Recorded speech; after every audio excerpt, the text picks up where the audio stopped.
Good morning students. हम जो आज पढ़ने जा रहे हैं वो जो डेफिनेट इंटीग्रेशन है उसका मेन पार्ट होता है।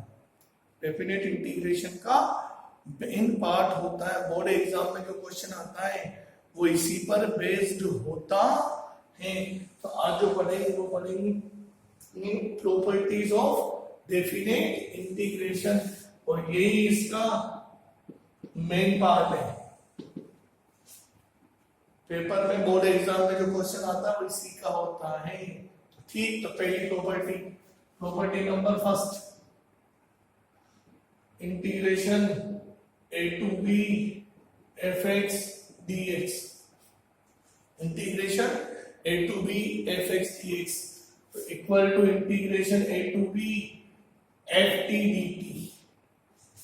इसका मीनिंग ये हुआ कि डेफिनेट इंटीग्रेशन में अगर हम हमारा जो वेरिएबल है उसे बदलते हैं तो उसकी वैल्यू पे कोई चेंज नहीं होता। डेफिनेट इंटीग्रेशन की लिमिट्स को अनचेंज्ड रखते हुए वेरिएबल बदल दिया जाए तो डेफिनेट इंटीग्रेशन की वैल्यू पे कोई चेंज नहीं आएगा। जो वैल्यू इस कंडीशन में होती है वही वैल्यू इस कंडीशन में भी होती है।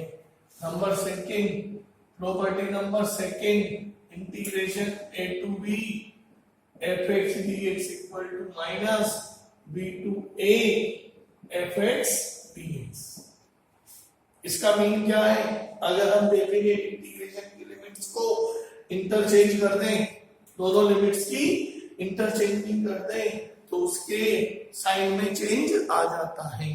तो फर्स्ट क्या था, वेरिएबल बदल दें तो वैल्यू अनचेंज्ड रहती है, और सेकंड क्या है, लिमिट्स इंटरचेंज कर दिया जाए तो उसके साइन पर चेंज आ जाता है। ठीक, नंबर थर्ड, इफ ए सबसे छोटा, उससे बड़ा सी, उससे बड़ा डी और सबसे बड़ा B, then a to b fx dx equal to a to c fx dx plus c to d fx dx plus d to b fx dx।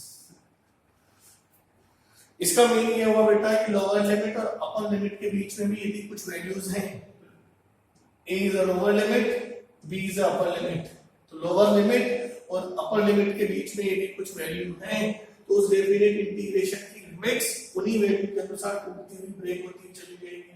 a से लेके c तक एंड c से लेके d तक, तो a to c plus c to d plus d to b।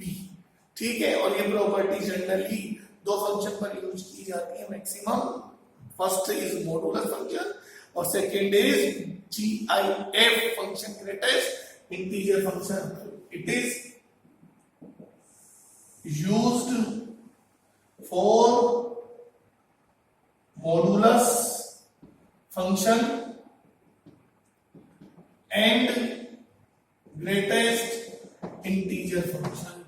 तो जो property number third है उसका जो मैक्सिमम यूज होता है वो मॉडुलस फंक्शन और जो ग्रेटेस्ट इंटीजर फंक्शन उन पर होता है। कैसे होता है ये हम बाद में बातें करेंगे। क्लियर? तो इन तीन का तो ज्यादा रोल नहीं है। प्रॉपर्टी नंबर फोर्थ, और यही प्रॉपर्टी हमारा मेन पार्ट है, यही प्रॉपर्टी फोर्थ, यही मेन पार्ट है, ये हमारा ब्रह्मास्त्र कहलाता है डेफिनेट इंटीग्रेशन का।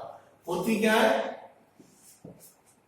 a to b fx dx equal to a to b f of a minus x f of a plus b minus x dx। a to b fx dx equal to a to b a plus b minus x dx। यानी कुछ नहीं करना, उस given function में उस variable x का replacement दोनों limit का प्लस माइनस x के थ्रू करना है। कैसे यूज होगा वो बात नहीं है। अगर ये ऐसे लिखा हो 0 to a fx dx तो ये 0 to a f of a minus x dx ऐसे भी यूज हो जाती है। तो property number fourth definite integration का ब्रह्मास्त्र होती है। जहां पुराने तरीके काम नहीं करेंगे इंडेफिनेट वाले, वहां पर इसे इस्तेमाल कराया जाएगा। Clear? P5 minus a2 plus a fx dx। बेटा इसकी अलग ही पहचान है, एक लिमिट नेगेटिव है, एक लिमिट पॉजिटिव है। ध्यान रखना सेम टू सेम, बट एक नेगेटिव एक पॉजिटिव। कैसे यूज होगा? दो अलग अलग कंडीशन में आंसर बनेंगे। पहला आंसर तो 0 व्हेन f माइनस एक्स बराबर माइनस एफ एक्स। इसे कहा जाता है ऑड फंक्शन। मतलब आपको कुछ नहीं करना, जो फंक्शन लिखा हुआ है ना उस फंक्शन में x का रिप्लेसमेंट माइनस एक्स से कराना है। x की जगह माइनस एक्स रखना है, अगर उससे वो माइनस बाहर आके वही फंक्शन बन जाए तो उसका सीधा आंसर 0। फिर हमें सॉल्व करने की कोई जरूरत नहीं होती है। और second condition when f minus x equal to fx even function, इसे बोला जाता है इवन फंक्शन। उस कंडीशन में लोअर लिमिट 0 हो जाती है, अपर में नो चेंज fx dx और आगे मल्टीपल में 2 आ जाता है। तो इस p5 की अलग ही पहचान होती है, दोनों सेम टू सेम, बट एक नेगेटिव और एक पॉजिटिव। तो हम चेकिंग कराएंगे फंक्शन पर, x की जगह रखेंगे माइनस एक्स, अगर प्लस का fx आता है तो इस तरह भी होगा, और अगर क्या बन जाए माइनस तो सीधा आंसर 0।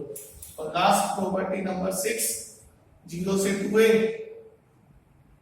fx dx। जब p6 का इस्तेमाल करेंगे तो इसकी लोअर लिमिट हमेशा 0 होनी चाहिए। 0 से 2a, इसके भी दो आंसर बनते हैं। फर्स्ट कंडीशन में answer 0 when f of 2a minus x equal to minus x। मतलब जो फंक्शन है उस फंक्शन में x की जगह 2a upper limit minus x is p4 वाली टेस्टिंग। p4 वाली टेस्टिंग कराने से भी यदि माइनस बाहर आ जाता है तो उसका सीधा रिजल्ट 0। और दूसरा when f 2a minus x equal to fx बन जाए तो उस कंडीशन में ये 0 से अपर लिमिट हाफ हो जाती है a fx dx और 2 मल्टीप्लाई में आगे आ जाता है। तो इसका यूज जब किया जाता है जब हमें इस अपर लिमिट को हाफ करना हो। किन्हीं क्वेश्चनों में डेफिनेट इंटीग्रेशन के किन्हीं क्वेश्चनों में जब हमें अपर लिमिट को आधा करना हो, हाफ करना हो, तब इस प्रॉपर्टी का यूज किया जाता है। तो ये शुरू की 3 प्रॉपर्टी तो ज्यादा यूजफुल नहीं है, लेकिन ये 4th प्रॉपर्टी डेफिनेट इंटीग्रेशन का ब्रह्मास्त्र होती है। और देख लो पहले में क्या होता है, इस x का रिप्लेसमेंट b से करें, वेरिएबल बदल दे, नो चेंज। सेकंड में क्या है, अपर लिमिट और लोअर लिमिट का इंटरचेंजिंग होने पर साइन चेंज। थर्ड में क्या होता है कि लोअर लिमिट और अपर के बीच में भी कुछ वैल्यू एग्जिस्ट करती है तो वो लिमिट उसी की तरह ब्रेक हो जाती है, ऐसे लेके सी तक, सी से डी तक और ऐसे लेके बी तक। और जनरली इनका यूज्ड मॉडुलस फंक्शन और ग्रेटेस्ट इंटीजर फंक्शन पर किया जाता है। p4 हमारा मेन पार्ट है, इट इज ब्रह्मास्त्र है। a to b fx dx कुछ नहीं करना, उस फंक्शन में x की जगह दोनों लिमिट का plus a plus b minus x dx। इस तरह से हो 0 to a minus x dx।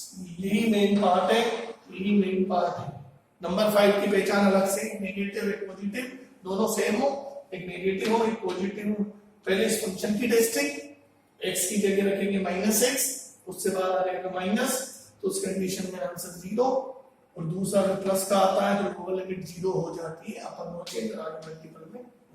और नंबर 6, जहां हमें अपर लिमिट को आधा करना होगा, किन्हीं क्वेश्चनों में अपर लिमिट को हाफ करने की रिक्वायरमेंट होती है, वहां पर इसका इस्तेमाल होता है। एक कंडीशन में जब fx को चेक कराएंगे 2a minus x से और क्या आ जाए माइनस fx, तो सीधा आंसर 0।